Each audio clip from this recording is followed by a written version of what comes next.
नौकरी जिंदगी के बरस चरा लेती है मगर फायदा कुछ खास नहीं होता। दुनिया की सबसे थका देने वाली चीज शायद ये है कि तुम एक मुलाजिम बन जाओ, सुबह 8:30 बजे से शाम 4:30 बजे तक कैद में रहो और बाहर जिंदगी के खूबसूरत लम्हात गुजरते रहे मगर तुम उनसे महरूम रहो। तुम्हारी पूरी जवानी इस चक्कर में गुजर जाती है। ना तुम बगैर इजाजत छठी कर सकते हो, ना आराम की छठी मिलती है, और अगर बीमार हो जाओ तो कोई तुम्हारी बात का यकीन नहीं करता जब तक तुम मेडिकल रिपोर्ट ना दिखाओ, और कभी कभार चेहरे पे साफ बीमारी के आसार होते हैं फिर भी तुम्हें डॉक्टर के पास भेज दिया जाता है ताकि यकीन आ जाए। ना तुम सुबह के सुकून से लुत्फ उठा सकते हो, ना अपनी जवानी और मर्दांगी से जी भर के जीते हो। काम की नौयत तुम्हें ऐसी लड़ाइयों में उलझा देती है जिनका ना तुमसे कोई ताल्लुक होता है, ना तुम्हें सुकून मिलता है। रोज तुम सवारियों में दौड़ते फिरते हो बस इस वक्त पर पहुंचने के लिए जो किसी और ने तय किया होता है। तुम्हारी जिंदगी बेसुकूनी का शिकार हो जाती है, तुम्हारे असाब खच जाते हैं, तुम दवाइयाँ खाते हो, कभी ताकत के लिए कभी ज़हनी दबाव से बचने के लिए।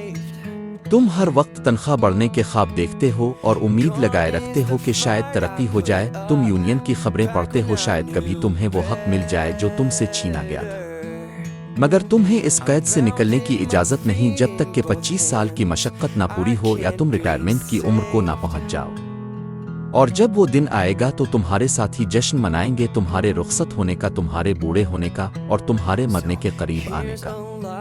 वो तुम्हारे हक में कोई अलविदाई जुमला कहेंगे, कुछ आंखों में नमी आएगी, लेकिन वो तुम्हारे लिए नहीं बल्कि अपने हाल पर अफसोस करते हुए होगी। तुम्हें तुम्हारा अफसर एक सर्टिफिकेट देगा, एक ऐसी तोहफा जो जिंदगी के बदले दिया जाएगा, एक खाली सा आज़ाद, और तुम खामोशी से घर वापस आ जाओगे।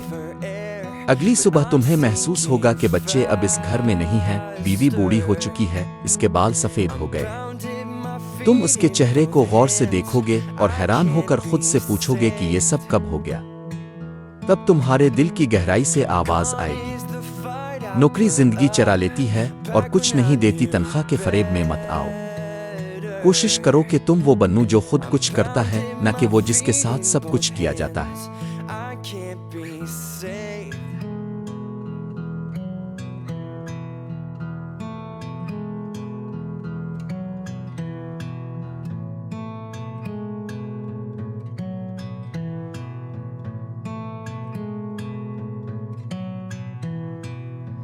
Who can save broken glass?